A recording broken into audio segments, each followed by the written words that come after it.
नमस्कार देवियों और सज्जनों, स्वागत है आपका एग्जाम साधक में। आइए आज हम क्या पढ़ने वाले हैं। सबसे पहली चर्चा वहां से, तो हम आज पढ़ने वाले हैं मध्य प्रदेश में जो प्रमुख संग्रहालय हैं, उसके अतिरिक्त मध्य प्रदेश में जो कुछ मेले लगते हैं, और उसके अतिरिक्त हम पढ़ने वाले हैं मध्य प्रदेश में जो प्रमुख समाधियां हैं।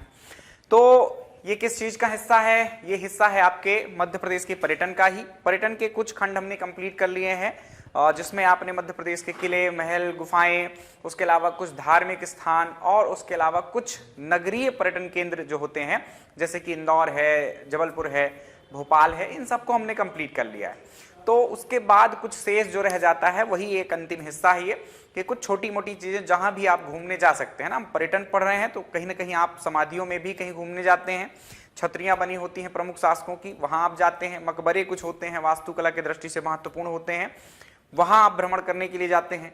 मेलों में आप घूमने के लिए जाते हैं, और उसके अतिरिक्त आप जाते हैं विभिन्न संग्रहालयों में। तो ये भी कहीं ना कहीं पर्यटन का ही हिस्सा है, इसको आप पर्यटन में ही पढ़ेंगे। और मध्य प्रदेश लोक सेवा आयोग की जो प्रारंभिक परीक्षा होती है उसमें इन टॉपिक्स से प्रश्न आए हैं। मेलों से पूछे गए हैं प्रश्न, संग्रहालयों से पूछे गए हैं प्रश्न, समाधियों और मकबरों से पूछे गए हैं प्रश्न, है ना। जब से सिलेबस चेंज हुआ है तब की बात मैं कर रहा हूं, तो आपको इसको पढ़ना आवश्यक है। तो यही सबसे बेहतर स्थान है जहां पर आप इस चीज को पढ़ सकते हैं। तो आइए शुरू करते हैं इस लेक्चर को। ये है आपका सिलेबस, जिसमें से 2 बिंदु हमने कंप्लीट कर दिए हैं। आज ये तीसरा बिंदु हमारा कंप्लीट हो जाएगा आज के लेक्चर में। तो प्यारे बच्चों, सबसे पहली शुरुआत हम कर लेते हैं मध्य प्रदेश के प्रमुख संग्रहालयों से। संग्रहालय सिंपल शब्द से ही आपको समझ में आ रहा होगा कि क्या होगा यहाँ पर। यहाँ पर कुछ चीजों का संग्रह होगा, कुछ वस्तुओं का संग्रह होगा। कौन सी वो वस्तुएं हो सकती हैं? तो जो भी महत्व की वस्तुएं होंगी वही होंगी आपके संग्रह में। महत्व का क्या चीज होता है? पर्यटन में महत्व का ये होता है कि जो प्राचीन आपकी प्रतिमाएं मिलती हैं, मूर्तियां मिलती हैं, चित्र मिलते हैं। उसके अलावा पाषाण काल में जो मानव औजार यूज करता था, सिंधु घाटी सभ्यता में जो मटके, मृदभांड या के जो उपकरण उस टाइम पे यूज होते थे, उसके अलावा कुछ सिक्के यूज होते हैं। तो जो भी ऐसी चीजें होती हैं पुराने काल की, बहुत प्राचीन होती है, उन सबको यहाँ संग्रह करके रखा जाता है ना। संगीत या कला, किसी भी कला को आप ले लीजिए, उनसे संबंधित कुछ यंत्र हो सकते हैं, जैसे कि संगीत में वाद्य यंत्र हो जाते हैं। कुछ जनजातीय संग्रहालय होते हैं तो उनके द्वारा इस्तेमाल की जाने वाली वस्तुएं रखी जा सकती हैं। तो संग्रहालय सिंपल बहुत सारी वस्तुओं का संग्रह होता है, और अलग अलग तरह के संग्रहालय होते हैं। तो यदि किसी खास काम के लिए उस संग्रहालय की स्थापना की गई तो वहां पर खास चीज रखी जाएगी। कि मान लो कोई पुरातत्व संग्रहालय है तो वहां पर कहीं ना कहीं पुरानी मूर्तियां होंगी, चित्र होंगे, सिक्के होंगे, यही सब रखा जाएगा। लेकिन कोई संग्रहालय जनजातीय संग्रहालय है तो फिर जनजातियों से रिलेटेड वस्तुएं रखी जाएंगी वहां पर। तो अलग अलग तरीके के संग्रहालय हो सकते हैं। आइए हम देख लेते हैं हमारे जो सरकारी जो हमारी व्यवस्था है ये संग्रहालयों के संबंध में, उससे शुरू करें यदि, तो कितने भागों में इनने संग्रहालय को बांट रखा है ये देख लेते हैं। फिर अपन देखेंगे कि एग्जाम में कहां तक महत्वपूर्ण है, कैसे महत्वपूर्ण है। तो यहां पर आप देख पा रहे होंगे ये आर्कियोलॉजी लिखा हुआ है .mp.gov.in, मतलब डायरेक्टोरेट ऑफ आर्कियोलॉजी जो वेबसाइट है आपकी मध्य प्रदेश में पुरातत्व विभाग की, उसको आप देख रहे हैं यहाँ पर। इसमें जो म्यूजियम्स का एक खंड बना हुआ है, एक भाग बना है, एक टैब बना हुआ है, उसमें आप देखेंगे कुछ स्टेट लेवल के म्यूजियम्स होते हैं, देन कुछ डिस्ट्रिक्ट लेवल म्यूजियम होते हैं आपके जिला स्तर के, देन कुछ लोकल यानी स्थानीय म्यूजियम होते हैं, और कुछ साइट म्यूजियम होते हैं। साइट का मतलब कहीं जो चीज वहीं की वहीं मिल जाए, जैसे सांची आप समझ लीजिए, तो सांची में वहीं की वहीं चीजें मिल गई तो वहीं संग्रहालय बनाकर वहीं उनका संग्रह कर दिया गया, राइट। हालांकि उसको एक अलग श्रेणी में रखेंगे हम, वो केंद्रीय संग्रहालय है, पर इसमें भी वो आ सकता है, राइट। देन आपका डिस्ट्रिक्ट आर्कियोलॉजिकल एसोसिएशन म्यूजियम्स, तो एक डिस्ट्रिक्ट लेवल म्यूजियम अलग होते हैं, और आर्कियोलॉजी जो डिपार्टमेंट होता है वो जिलेवार भी हो सकता है। तो जिले का एक पुरातत्व विभाग आप कहिए, उसके अधीन कुछ आपके आते हैं संग्रहालय। तो इस तरह से कुछ 5 खंड में हम बांट चुके हैं। इसमें से सबसे इंपॉर्टेंट आपको यही वाला याद रखना है। कौन सा याद रखना है? ये वाला याद रखना है। इनके मैं नाम तो दिखा दूंगा आपको सबके, लेकिन आपको बहुत इतना इंपॉर्टेंट नहीं है इन सब के बारे में, क्योंकि इनकी संख्या अधिक है और सीधे सीधे ऐसा याद रखना पड़ता है कि जैसे जिले हैं तो अब जिलों के नाम याद रख लो कि 9 जिलों में या 14 जिलों में या 12 जिलों में ऐसे संग्रहालय हैं, ऐसा आपको याद रखना पड़ता है। तो इनकी संख्या देख लेंगे अपन, लेकिन इनके नाम याद करने की आवश्यकता हमें नहीं पड़ेगी। कुछ और विशेष संग्रहालय होंगे जैसे जनजातीय संग्रहालय हैं, और कुछ महत्व के संग्रहालय हैं, वो महत्वपूर्ण होंगे, तो उनकी चर्चा हम करने वाले हैं। तो आइए शुरू करते। स्टेट लेवल म्यूजियम्स थे, तो यहां पर आप देख पा रहे होंगे कहां कहां पर है। स्टेट मतलब हिंदी में आप राजकीय म्यूजियम या राजकीय संग्रहालय कहिए, भोपाल में है। केंद्रीय संग्रहालय सेंट्रल म्यूजियम इंदौर में है। रानी दुर्गावती म्यूजियम जबलपुर में है। तुलसी म्यूजियम रामवन सतना में है। महाराजा छत्रसाल म्यूजियम छतरपुर में है। गुजरी महल म्यूजियम ग्वालियर में है। देन त्रिवेणी म्यूजियम उज्जैन में है। इतने से काम नहीं चलने वाला, ये तो मैंने आपको संख्या दिखाई है, इनकी संख्या 7 है। अब जो हमने टेबल बना रखी इनकी स्थापना के साथ वहां पर चल रहे हैं। ये देखिए प्यारे बच्चों, मध्य प्रदेश में केंद्र शासन के संग्रहालय, तो कुछ केंद्रीय संग्रहालय हैं, है ना। तो केंद्र शासन मतलब जो संघ से संचालित होते हैं। तो इसमें 2 संग्रहालयों के नाम आप याद रखना। एक है पुरातत्व संग्रहालय। कौन सा है? पुरातत्व संग्रहालय। आपको जब पूछा जाएगा तो सांची पुरातत्व संग्रहालय कहाँ स्थित है, ऐसा पूछा जा सकता है। लेकिन अब चूंकि आप जानते हैं सांची विश्व प्रसिद्ध स्थल है, तो उसके बारे में तो लगभग सभी को जानकारी होती है कि रायसेन में है। तो सिंपल ये प्रश्न बनने की कम ही संभावना है, लेकिन फिर भी किसी भी तरह का प्रश्न बन सकता है कि निम्नलिखित में से किन स्थानों पर संग्रहालय नहीं है या संग्रहालय है, ऐसा किसी भी प्रकार से घुमा फिरा सकता है। तो याद रखना, सांची में एक संग्रहालय है आपका। ये 1819 में 1819 ईस्वी में इसकी स्थापना जॉन मार्शल साहब ने की थी। जो सांची में प्राप्त हमें वस्तुएं थी, मतलब हिंदू और बौद्ध धर्म से, राइट। तो जो स्तूप से रिलेटेड वस्तुएं थी वो तो रखा ही है, उसके अलावा हिंदू धर्म से संबंधित कुछ मंदिर वगैरह भी मिले हैं वहां पर, मौर्यकालीन या और बहुत सारी चीजें, तो उनके भी अवशेष यहाँ पर सुरक्षित हैं। तो किसने रखा है इसको? जॉन मार्शल साहब ने। ये 1819 के आसपास की बात है। देन एक और पुरातत्व संग्रहालय है जो कि खजुराहो में है, छतरपुर में आता है खजुराहो, और चंदेल काल की जो प्रतिमाएं थी उनको यहाँ पर सुरक्षित किया गया है। तो ये केंद्र शासन द्वारा संचालित क्या है? आपके संग्रहालय या म्यूजियम्स हैं। अब हम बात करने वाले राजकीय संग्रहालयों की। राजकीय संग्रहालय क्या है? जिनका संचालन राज्य सरकार करती है, यह याद रखें आप। इनकी संख्या भी याद रखना कितनी है? 7। पीछे मैंने आपको उसकी साइट में भी दिखा दिया है। तो ये संख्या है 7। कौन सा संग्रहालय कहां पर स्थित है और कब निर्मित हुआ, यही 2 महत्व की बातें होती हैं। तो आइए इनको देख लेते हैं। राजकीय संग्रहालय एक भोपाल में है आपके। 1909 में ये बना था। स्थापना इसकी कब हुई थी? 1909 में। इसे एडवर्ड म्यूजियम भी कहा जाता है। क्या याद रखना है? इसे एडवर्ड म्यूजियम भी कहा जाता है। ये तब के आपके कुछ अंग्रेज अधिकारी थे, उनके नाम पर इसका नामकरण किया गया था। ये जब भोपाल स्टेट मतलब हम मध्य प्रदेश हमारा आजाद नहीं हुआ था, या भारत ही नहीं आजाद हुआ था, तब की बात है ये 1909 में, जब यहाँ पर भोपाल स्टेट मतलब आपके नवाबों का शासन चल रहा था, राइट।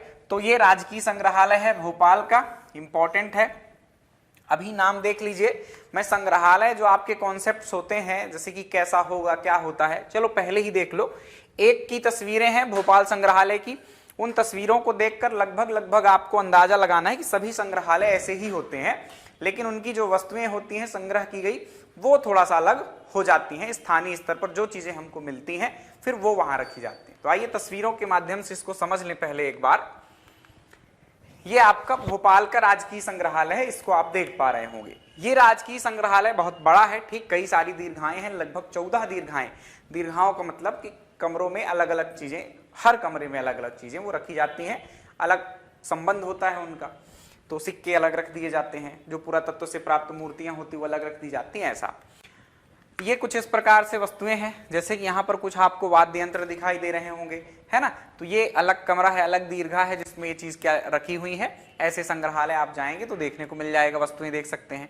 फिर ये कुछ ऊपर आपको पेंटिंग्स दिख रही है, बाघ केव्स की जो पेंटिंग है, बाघ की गुफाएं जो हमने पढ़ी हैं उनकी ये पेंटिंग्स हैं। उसके अलावा आप फिर यहाँ देख सकते हैं कुछ बंदूकें, इनके लिए अलग दीर्घा की व्यवस्था की गई है, राइट। तो ये कुछ इस प्रकार से संग्रहालय है। ये आपका संग्रहालय जो है ये इंदौर का संग्रहालय है, केंद्रीय संग्रहालय आपका इंदौर में है। 1929 में इसकी स्थापना मानी जाती है। तो ये संग्रहालय जो है आपके इंदौर का है। पिछला संग्रहालय हमारा भोपाल वाला था, राजकीय संग्रहालय ही है, लेकिन एक्चुअली इसका नाम केंद्रीय संग्रहालय है, ठीक। होलकर वंश के केंद्र में स्थापित किया गया। ये भी वही होलकर स्टेट के टाइम पर हुआ था, तभी इसका नाम रख दिया गया था केंद्रीय संग्रहालय। तो आज तक चल रहा है। केंद्र शासन द्वारा ऐसा आपसे कभी पूछे तो ये ऐसा नहीं है, राइट। राज्य स्तर का ही संग्रहालय है। तो ये आपका संग्रहालय है जिसमें आपको मूर्तियां दिख जाएंगी कुछ इस प्रकार की। ये आपको भगवान बुद्ध की मूर्ति दिख रही होगी, यहाँ कुछ स्मारक रखे हुए हैं, कुछ और भी मूर्तियां हमें यहाँ से प्राप्त होती हैं। आप जाएंगे तो फ्री में देखना हो तो बाहर ही बहुत सारी मूर्तियां लगी हुई हैं इंदौर के संग्रहालय में। लेकिन आपको और कुछ जानना हो, बेहतर जानना हो, तो आपको भीतर प्रवेश करना पड़ेगा।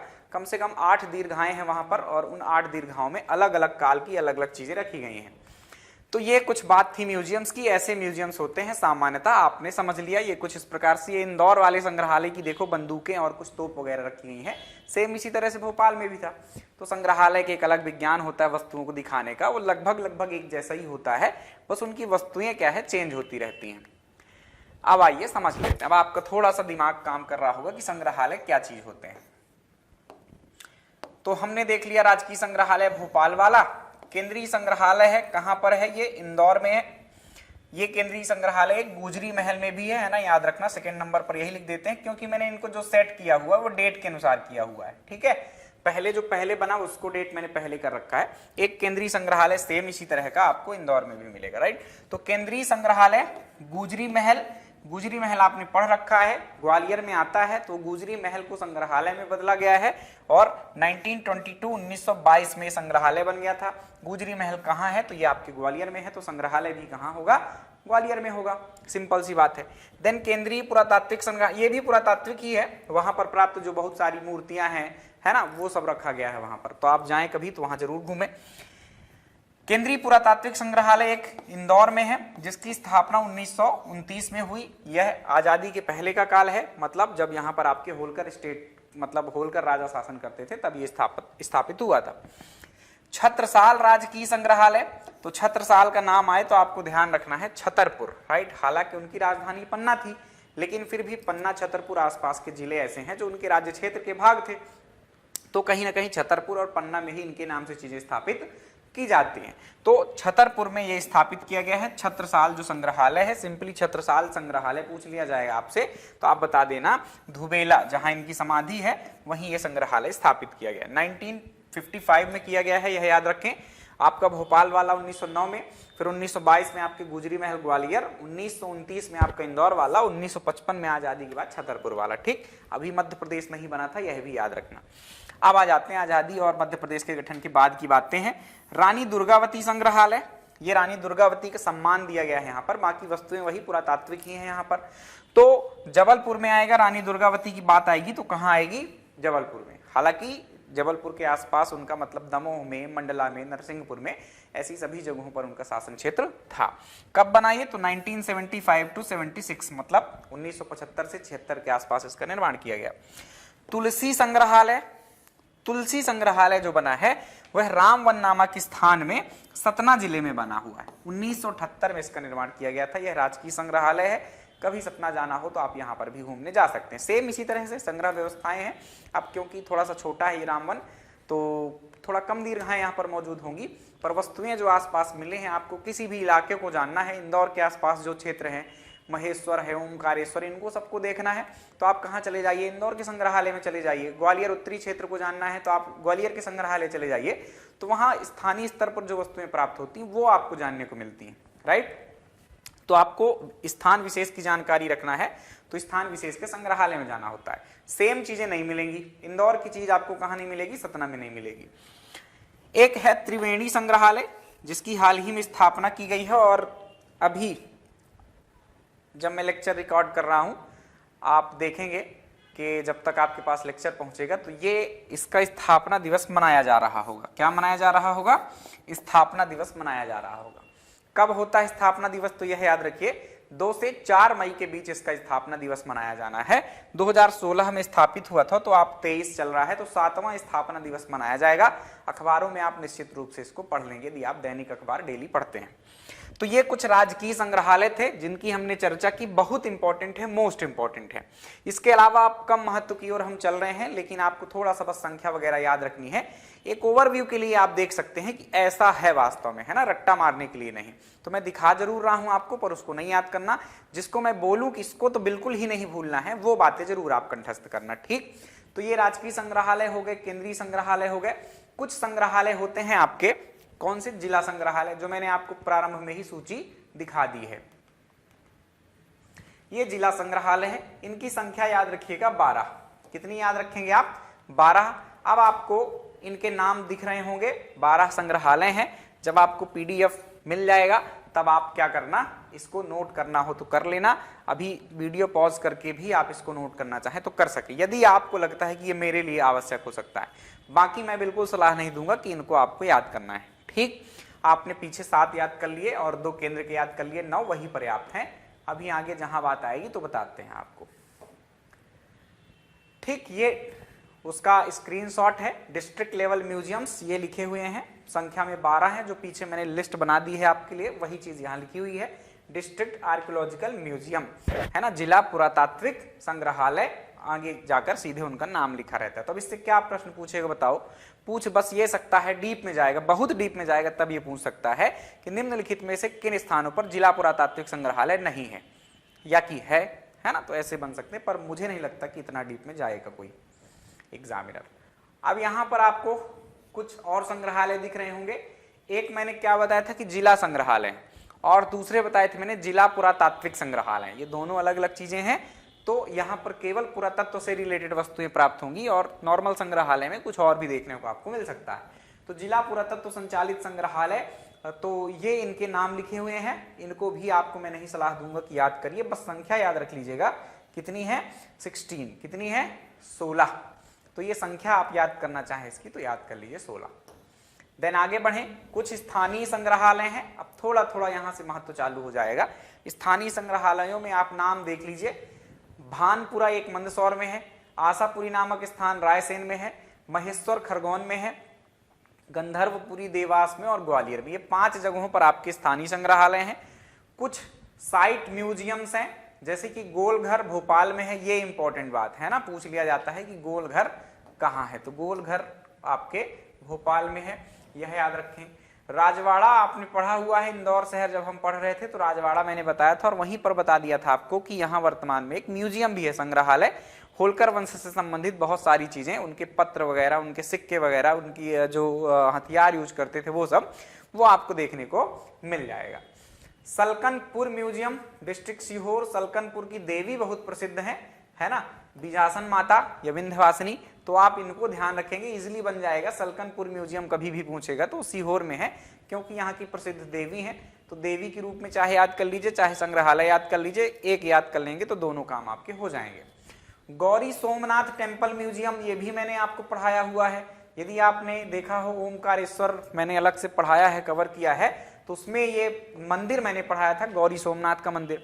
तो आपसे संग्रहालय पूछ लेगा तो आपको पता होना चाहिए कि गौरी सोमनाथ टेम्पल कहाँ है, ओमकारेश्वर में है, तो संग्रहालय भी वहीं होगा, राइट। तो ये ओमकारेश्वर हो जाता है। देन मोहिंद्रा म्यूजियम, ये आपके पन्ना जिले में आता है, और लाल बाग पैलेस ये आपके इंदौर जिले में आता है। तो ये थोड़ा इंपॉर्टेंट हो जाते हैं, बाकी पीछे के 3 खंड जो मैंने बताए वो थोड़ा कम महत्व के थे, है ना। तो इस चीज को जरूर आप याद कर लेना कि ये संग्रहालय कहाँ है, राजवाड़ा वाला इंदौर में है। लाल बाग पैलेस भी मैंने आपको पढ़ाया है, वहां भी बताया था मैंने कि ये भी संग्रहालय, आपको 20 रुपए की टिकट लगती है और आप आराम से यहाँ घूमने जा सकते हैं, देख सकते हैं कि कैसे कोई शासक निवास करते थे। एक्चुअली लाल बाग पैलेस निवास स्थान था आपके होलकर शासकों का। अब आ जाते हैं थोड़ा सा इंपॉर्टेंट वालों में। अभी थोड़ा सा इंपॉर्टेंट नहीं है ये, निजी संग्रहालय इतने इंपॉर्टेंट नहीं है, इंपॉर्टेंट वाले इसके जस्ट बाद आएंगे, ठीक है। निजी संग्रहालय भी होते हैं कुछ, आप जैसे कुछ काम करते हैं और क्या कर लें, और काम के दौरान कुछ आपको आसपास की चीजें मिलती हैं, पुराने टाइम पे जब रहे होंगे आप तब ये काम कर पाएंगे। आज का व्यक्ति अब क्या ही सब कुछ संग्रह हो चुका है लगभग। अब आप यदि आर्कियोलॉजिकल साइट्स में काम करते हैं तभी आपको कुछ वस्तुएं मिलेंगी और आप निजी स्तर पर उनको संग्रह कर सकते हैं। वो भी अब उतनी चीजें नहीं मिलेंगी, क्योंकि अलग अलग विभाग संस्थाएं बन चुकी हैं जो कि उस काम के लिए उत्तरदायी हैं। तो निजी स्तर पर फिर आप वो काम नहीं कर पाएंगे। तो कुछ नाम है, मैं 1-2 नाम आपको बता देता हूं जिनको याद रखना चाहिए, कुछ तो पहले भी आपने पढ़ लिया होगा। तो देख लीजिए निजी संग्रहालयों में, देखो एक नाम आप बिरला संग्रहालय, जब मैंने भोपाल पढ़ाया था तब पढ़ाया था, बिरला संग्रहालय यहाँ पर स्थित है, राइट। तो उसके साथ चाहे वहीं याद कर लो चाहे यहाँ याद कर लो। इसके अलावा श्री महेश चौबे संग्रहालय, ये जबलपुर के हैं, जबलपुर में है, ये इंपॉर्टेंट हो जाता है। इसके अलावा आपने छतरपुर तो आ ही जाएगा, तो आप बता ही पाओगे। तो महाराजा छत्रसाल संग्रहालय है, एक्चुअली ये महाराजा छत्रसाल संग्रहालय है। ये कहाँ आएगा? आपके खजुराहो छतरपुर में, राइट। और बस यही 2-3 इंपॉर्टेंट हो जाते हैं निजी वाले, बाकी इंपॉर्टेंट नहीं है आपके लिए, तो अनावश्यक परेशान होने की आवश्यकता भी आपको नहीं है। ये केवल ओवरव्यू देने के लिए मैंने स्लाइड सेट कर रखी हैं कि आप कहीं पढ़ लें और कहें कि मैंने कम बताया है, तो ऐसा आपको प्रतीत ना हो, इसलिए मैं ये जानकारियां दे रहा हूं। लेकिन अपने अनुभव के साथ मैं बता रहा हूं कि क्या आपके लिए महत्वपूर्ण है। किताब में ये अनुभव नहीं लिखा होगा कि कौन सी चीज पूछी जाती है और कौन सी चीज नहीं पूछी जाती। बस लेखकों को कहीं ना कहीं से कुछ चीजें मिल जाती हैं और कॉपी पेस्ट करके सीधे दे देते हैं कि बस आप पढ़ते रहो, आपका काम है अभी, है ना। अब ये है इंपॉर्टेंट बातें।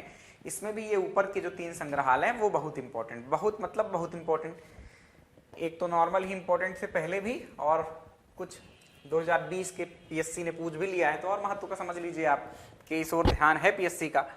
तो जनजातीय संग्रहालय होते हैं कुछ, इसमें श्री बादल भोई राज्य जनजातीय संग्रहालय, श्री बादल भोई राजकीय जनजातीय संग्रहालय ऐसा कहिए, ये छिंदवाड़ा में है।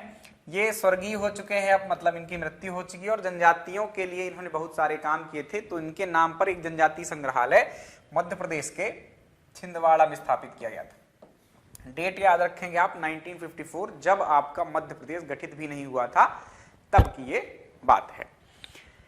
मध्य प्रदेश जनजातीय संग्रहालय, एक तो श्री बादल भोई राज्य जनजातीय संग्रहालय है और फिर एक मध्य प्रदेश जनजातीय संग्रहालय है। ये प्रश्न पूछा गया था एमपीपीएससी 2020 में, राइट। तो इसको नोट कर लेना। मध्य प्रदेश जनजातीय संग्रहालय ये है भोपाल में, जिसकी स्थापना हुई थी 2013 में, राइट। तो ये जून में, मई के बाद आपका जून आएगा, तो लगभग 4 से 6 जून के आसपास इसका भी स्थापना दिवस मनाया जाएगा। अब ईयर्स आप काउंट कर लेना, लगभग 10वां होगा, राइट। आदि पर्व की बात करें तो आदि पर्व जनजातीय लोक कला राज्य संग्रहालय, आपसे सिंपली पूछ लिया जाता है जनजातीय लोक कला संग्रहालय, है ना। आदि पर्व लगा हो तो अच्छी बात है। खजुराहो में है, इसकी स्थापना हो चुकी थी 2001 में। तो ये तीनों वेरी वेरी वेरी इंपॉर्टेंट है, इनको नहीं भूलना है, क्योंकि जो भी पिछड़े वर्ग होते हैं, जनजातियां होती हैं, महिलाएं होती हैं, उनसे संबंधित योजनाएं, संग्रहालय, ये सब बहुत महत्व के हो जाते हैं। देन विश्वविद्यालयीन संग्रहालय, कुछ विश्वविद्यालयों में भी वस्तुएं संग्रह की गई हैं, उनको देख लीजिए। तो सागर विश्वविद्यालय, ये सागर में है। सागर विश्वविद्यालय का नाम हरि सिंह गौर विश्वविद्यालय है वर्तमान में, तो ये सागर में है। यहाँ पर भी आपको एक संग्रहालय मिलेगा, आप जा सकते हैं। जबलपुर विश्वविद्यालय जबलपुर में है, जिसका नाम रानी दुर्गावती विश्वविद्यालय हो चुका है अब, वो आपका जबलपुर में होगा, और जबलपुर में इस विश्वविद्यालय में भी संग्रहालय है। देन विक्रम विश्वविद्यालय जो कि उज्जैन में है, इसका नाम आज भी यही है, तो इसमें भी आपको एक संग्रहालय मिलेगा। तो 3 विश्वविद्यालय हैं आपके प्रदेश के, जहां पर आपको संग्रहालय भी मिलेगा। वहां पर आसपास की वस्तुएं जो भी होंगी आपको सिखाने बताने के लिए यहां पर रखी गई हैं, राइट। तो ये 3 बातें और महत्व की हो सकती हैं। प्रश्न ऐसा इससे बन सकता है कि निम्नलिखित विश्वविद्यालयों में किस विश्वविद्यालय में संग्रहालय नहीं है, तो आप इसको ध्यान में रखें। आगे बढ़े, कुछ अन्य संग्रहालय हैं, ये भी बहुत इंपॉर्टेंट संग्रहालय है, राइट। तो कम से कम 4 स्लाइड के संग्रहालय, जैसे कि पहला राजकीय संग्रहालय, केंद्र के संग्रहालय, वो इंपॉर्टेंट थे। फिर सीधे आपको जंप कर जाना है याद करने वालों में जनजातीय संग्रहालय में, राइट, और उसके साथ साथ विश्वविद्यालयीन संग्रहालय और ये संग्रहालय। तो ये बहुत ज्यादा आपको नहीं परेशान हो, 12 से 15 संग्रहालय ही आपको याद रखना है। आइए इनको देख लेते हैं। इंदिरा गांधी राष्ट्रीय मानव संग्रहालय, ये भोपाल में है। इसकी स्थापना पहले 1977 में दिल्ली में की गई थी। कहाँ की गई थी? दिल्ली में। लेकिन वहां पर स्पेस की कमी के कारण इसका जो ट्रांसफर था वो कर दिया गया कहां? भोपाल में 1985 में। इसलिए मैंने यहाँ पर 2 डेट्स लिख रखी हैं, 2 तिथियां लिख रखी हैं। कंफ्यूज नहीं होना है, दोनों ही डेट्स पूछी जाती हैं। कई बार तो 1970 आपको मिल जाएगा विकल्पों में, और कई बार 1985। तो भोपाल में 1985 में आया, तो आपको जो भी विकल्प मिले उस तरह से आपको याद रखना है। कहानी मैंने बता दी। क्या है यहाँ पर? तो मानव संग्रहालय है, तो मानव से रिलेटेड चीजें होंगी। आपको आदिम काल से आज तक के मानव के इतिहास को समझना है, तो आप इस संग्रहालय चले जाइए निश्चित तौर पर, और देखिए कि कैसे मानव धीरे धीरे विकसित हुआ पाषाण काल से लेकर अब तक। मानव के इतिहास से लेकर, मानव के इतिहास की बात तो है ही, साथ में आपको मानव विज्ञान की भी जानकारी मिलती है। मानव विज्ञान मतलब मानव के शरीर की जानकारी मिलती है, अंदर डीएनए स्ट्रक्चर ये सब वगैरह, है ना। तो आप इस सब चीज को समझना हो तो कहाँ जाएंगे? भोपाल के इंदिरा गांधी राष्ट्रीय मानव संग्रहालय में। रामायण कला संग्रहालय, तो राम जी का स्थान जो है तो 2 जगहों से संबंधित है। एक तो सतना जिले का चित्रकूट है और एक आपका ओरछा है। तो कभी भी ऐसी बातें हैं तो दिमाग में इतना क्लिक करवाना है और थोड़ा सा याद भी कर लेना है। तो रामायण कला संग्रहालय स्थापित किया गया है ओरछा में, जो कि वर्तमान निवाड़ी जिले में आता है। माधवराव सप्रे पत्रकारिता संग्रहालय, तो पत्रकारिता से संबंधित कुछ भी बात होगी तो आप भोपाल को केंद्र बनाएंगे, राइट। तो ये भोपाल में स्थित है, ये याद रखना। ये माधवराव सप्रे एक महत्वपूर्ण पत्रकार थे आपके प्रदेश के, जिनके नाम पर इस संग्रहालय का नाम रखा गया है। जहांगीर महल संग्रहालय, तो ओरछा में जहांगीर महल है, आपको पता है। तो जब जहांगीर महल ओरछा में है तो ओरछा में ही संग्रहालय होगा, और ये निवारी जिले में आता है, ना कि टीकमगढ़ में। कहाँ आता है? निवारी में, क्योंकि ओरछा कहाँ हो चुका है? निवारी में हो चुका है, ये मिसप्रिंट है। देवी अहिल्याबाई संग्रहालय, देवी अहिल्याबाई संग्रहालय, एक इंदौर से संबंध आप जोड़ सकते हैं और दूसरा संबंध आप महेश्वर से देवी अहिल्याबाई का जोड़ेंगे। तो देवी अहिल्याबाई के नाम पर वर्तमान में जो चीजें रखी जा रही हैं वो इंदौर में आसपास बहुत जगहों पर, लेकिन पुरानी कोई चीज है तो आप उसको जोड़ेंगे महेश्वर से, क्योंकि उन्होंने अपना शासन कहाँ से किया है? महेश्वर से ही किया है। वो महेश्वर में ही रहती थी, है ना, बहुत धार्मिक प्रवृत्ति की महिला थी। तो ये देवी अहिल्याबाई संग्रहालय हो गया हमारा महेश्वर में। यशोवर्धन, यशोवर्धन वंश मैंने एक पढ़ा रखा है आपको, औलिकर वंश पढ़ाया था। कौन सा वंश पढ़ाया है? औलिकर वंश। पुरानी वीडियोस देख सकते हैं आप हिस्ट्री के। तो औलिकर वंश जब पढ़ाया था मैंने, तो इस शासक का नाम आया था यशोवर्धन, राइट। मिहिर कुल नामक एक हूण आक्रांतक को इन्होंने भगाया था यहाँ से। तो उनके सम्मान में, उनके नाम में मंदसौर के संग्रहालय को इन्होंने क्या किया है? यशोवर्धन के नाम से स्थापित किया है। देन बात करें दुष्यंत कुमार पांडुलिपि संग्रहालय, तो दुष्यंत कुमार आपका भोपाल में इनका संग्रहालय है, यह याद रखें। और रीवा महाराज संग्रहालय, तो रीवा महाराज यानी रीवा जो रियासत थी, उनके जो महाराज थे, वेंकट भवन रीवा में संग्रहालय स्थापित किया गया। तो रीवा वंश यानी रीवा रियासत से जो भी जानकारी आपको उनके बारे में भी जानना हो तो आप फिर इस संग्रहालय में जा सकते थे। ये कुछ अन्य प्रकार के संग्रहालय थे जो आपके प्रदेश में स्थित हैं, ये बहुत इंपॉर्टेंट है, पूछे जाते हैं, राइट। तो इनको याद कर लेना है। चलिए, तो ये बातें थी संग्रहालय की। सिंपल यही प्रश्न आते हैं, आपको बहुत डीप में यहाँ वहां जाने की जरूरत नहीं है, पुस्तकों में भयंकर सब विवरण लिखा रहता है। आपको तो कोई संग्रहालय कहाँ स्थित है, कब स्थापित हुआ, एक्स्ट्रा चीज है, और इतना याद कर सकते हैं आप कि उसकी स्थापना कब हुई थी, है ना।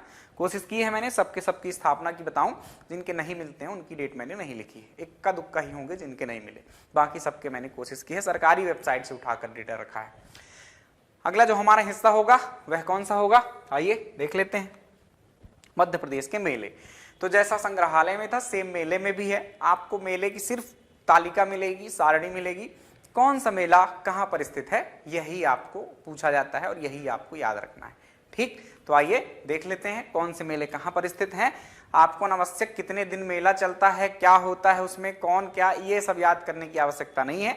रीड करना चाहें तो, क्योंकि आपके पास समय कम है तो अभी तो मुझको ही सुन लीजिए बहुत है, फिर कभी समय रहे तो आप पुस्तकों को एक बार रीड कर लेना, और उसको भी रट्टा मानने की जरूरत नहीं है। रट्टा यही मानना है कि कौन सा मेला कहाँ लगता है, राइट। आइए शुरू करते हैं। मैंने बेस्ट एकदम निचोड़ निकाले हैं जो पूछे गए हैं एमपीपीएससी में भी और दूसरे एग्जाम्स में भी। उसके अलावा और बहुत सारे मेले हो सकते हैं, होते हैं, पुस्तकों में लिखे होते हैं, लगते भी हैं, पुस्तकों बस में नहीं लिखे हैं, लेकिन आपको जो याद करना है मोस्ट इंपॉर्टेंट वो ये मेले हैं, राइट।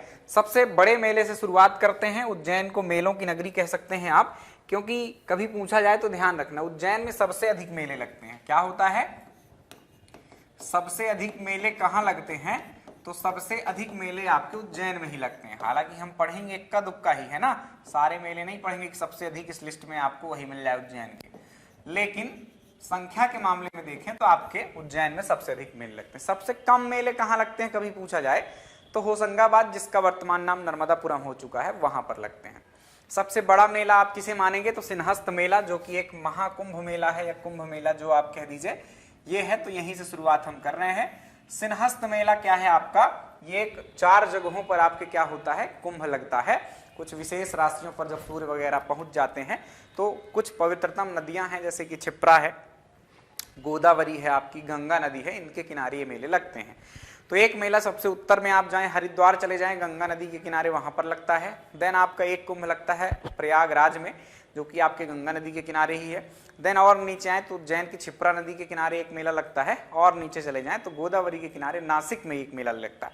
तो 4 जगहों पर भारत के महाकुंभ का आयोजन होता है, उसमें से एक हमारे मध्य प्रदेश में होता है और उसका नाम हम देते हैं सिंहस्थ मेला, राइट। तो यह याद रखें। इसके अलावा जल बिहारी का मेला, एमपीपीएससी का ये पूछा गया प्रश्न है, जल बिहारी का मेला कहाँ लगता है, छतरपुर में। एमपीपीएससी का क्वेश्चन है, याद कर लेना। देन चरण पादुका का मेला, चरण पादुका हत्याकांड पढ़ा था आपने, चरण पादुका नरसंहार पढ़ा था हमने, तो इससे वो याद हो जाएगा कि चरण पादुका का मेला कहाँ लगता है, छतरपुर में ही लगता है, राइट। अगला मेला है मऊ सहनिया का मेला। मऊ सहनिया का मेला लगता है आपके छतरपुर जिले में। कहाँ लगता है, छतरपुर जिले में। देन बात करें चामुंडा देवी का मेला, तो यहां पर जो मैंने कुछ कोशिश की है, जो देवियों के ऊपर मेले हैं वो एक साथ रखे हैं मैंने, तो आइए देख लेते हैं। चामुंडा देवी का प्रसिद्ध मंदिर है देवास में, इसलिए ये मेला लगेगा देवास में। चंडी देवी का एक प्रसिद्ध मंदिर है आपके सीधी जिले में, इसलिए ये मेला लगेगा सीधी में। ये सब लगभग नवरात्रि के समय ये मेले आयोजित होते हैं। जागेश्वरी देवी चंदेरी की प्रसिद्ध है, इसलिए ये मेला लगता है आपके चंदेरी में।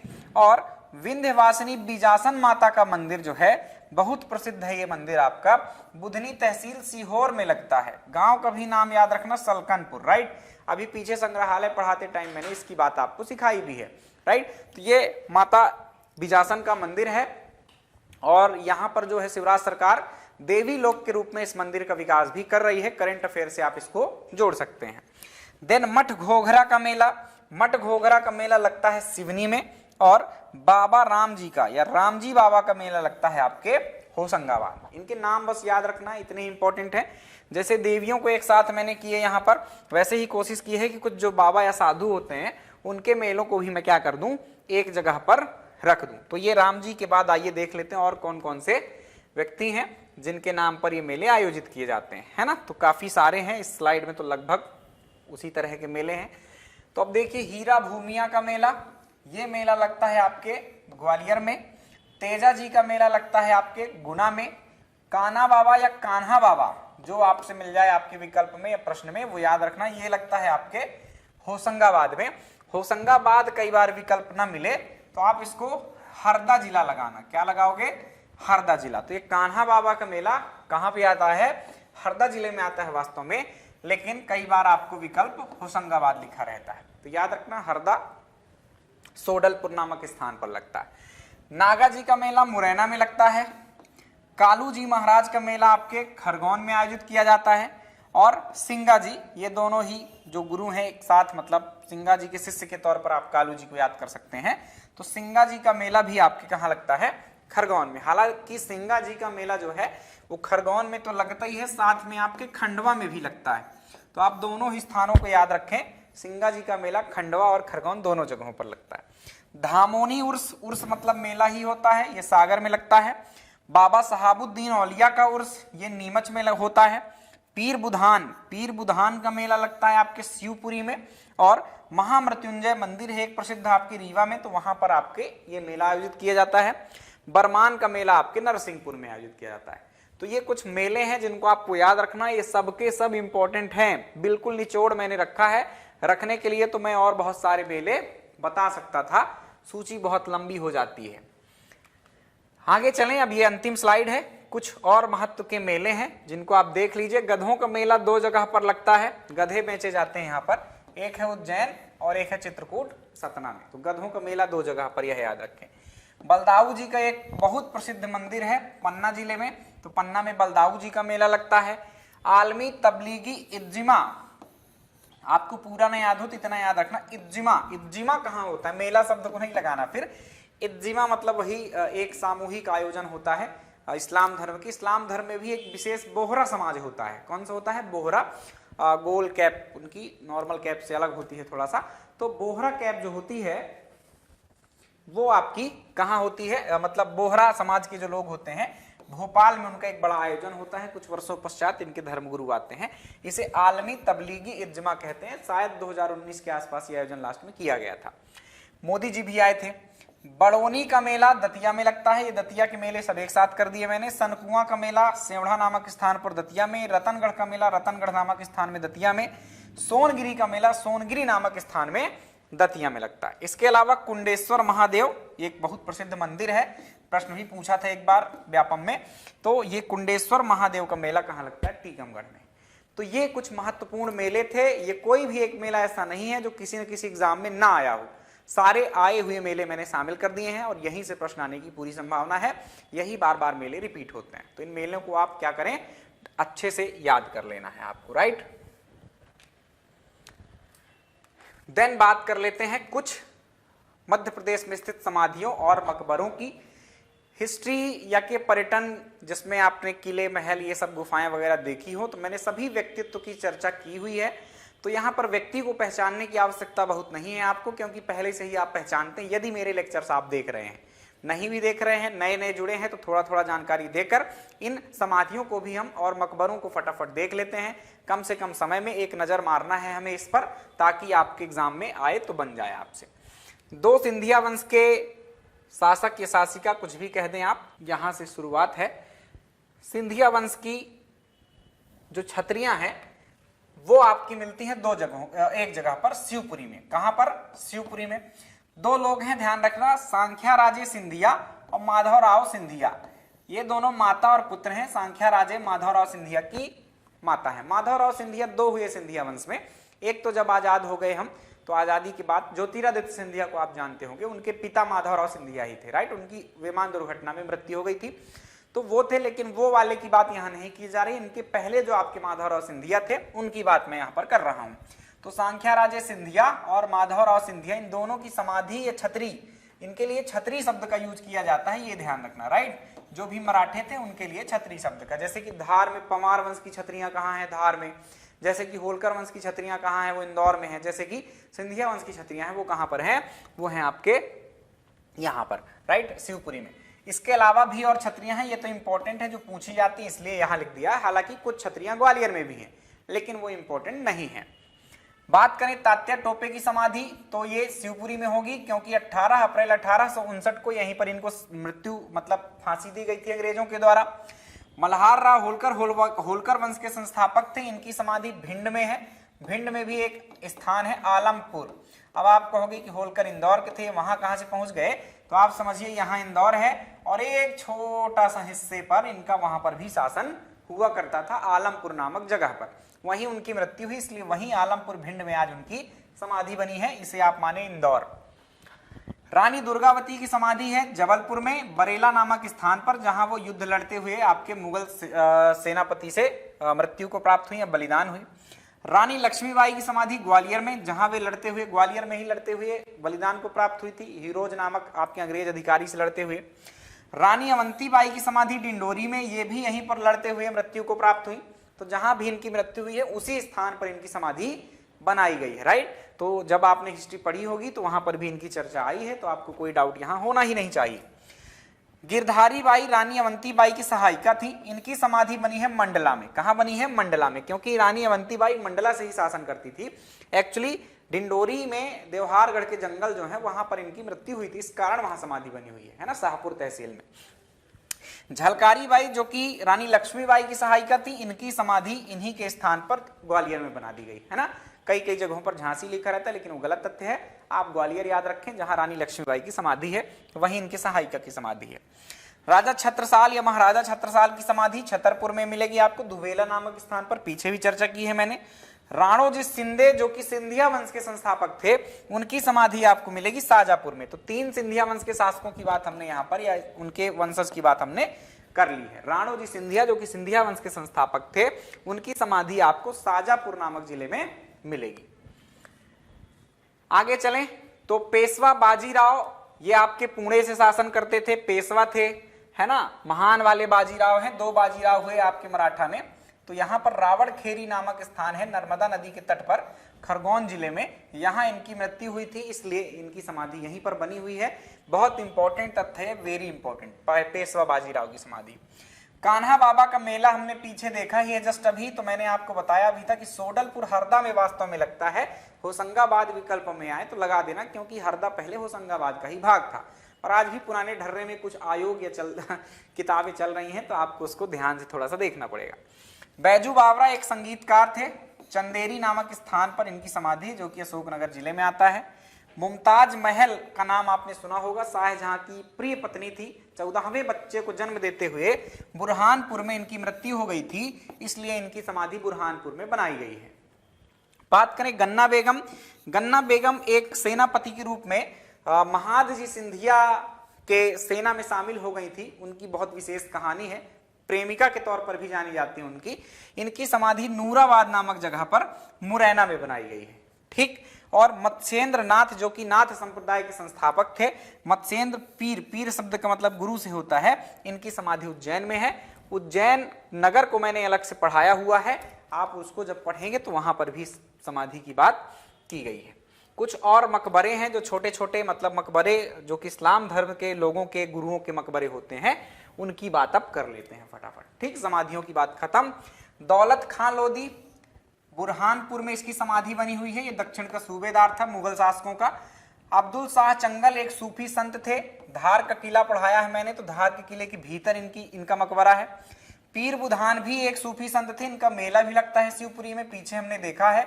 तो पीर बुधान एक पीर थे, संत थे कहिए इस्लाम धर्म के, शिवपुरी में इनकी जो है तो समाधि या मकबरा है। शाह नवाज खां का मकबरा, तो ये बुरहानपुर में है। ये भी मुगलों से संबंधित एक व्यक्ति थे, इनका मकबरा जो है तो बुरहानपुर में बनाया गया है। रानी रूपमती और बाज बहादुर, ये दोनों आपके मांडू के मतलब शासक बाज बहादुर की पत्नी थी। रूपमती प्रेमिका थी, प्रेमिका बाद में पत्नी भी बन गई। तो इन दोनों की ही समाधि एक ही स्थान पर बनाई गई है, अगल बगल सारंगपुर नामक स्थान में, राजगढ़ जिले के अंदर। ठीक, आपकी रानी रूपमती क्योंकि सारंगपुर की थी। ठीक, होशंग शाह का मकबरा ये मांडू में बना है, और मांडू में भी ये विशेष है क्योंकि इसको मध्य प्रदेश का ताजमहल कहते हैं, क्योंकि संगमरमर से इसका निर्माण किया गया है, और संगमरमर से बनी भारत की यह पहली इमारत है। तो ये कुछ इस प्रकार से प्यारे बच्चों हमारा ये लेक्चर कंप्लीट हुआ। कुछ मैंने आपको समाधियां बताई, कुछ मकबरे बताए, मेले पढ़ लिए और संग्रहालय पढ़ लिए। तो ये संक्षिप्त में एक लेक्चर था। कहीं ना कहीं इससे प्रश्न पूछे जाते हैं, टू द पॉइंट, बिल्कुल प्री के लिए ही इंपॉर्टेंट था ये, इसलिए इसको शामिल कर दिया मैंने परिटन में, अन्यथा अलग से भी इसको पढ़ाया जा सकता था। तो चलिए प्यारे बच्चों, आज इतना ही। ख्याल रखिएगा आप अपना। मिलेंगे नेक्स्ट लेक्चर में नए टॉपिक के साथ, यूनिट 1 की। Bye bye, take care.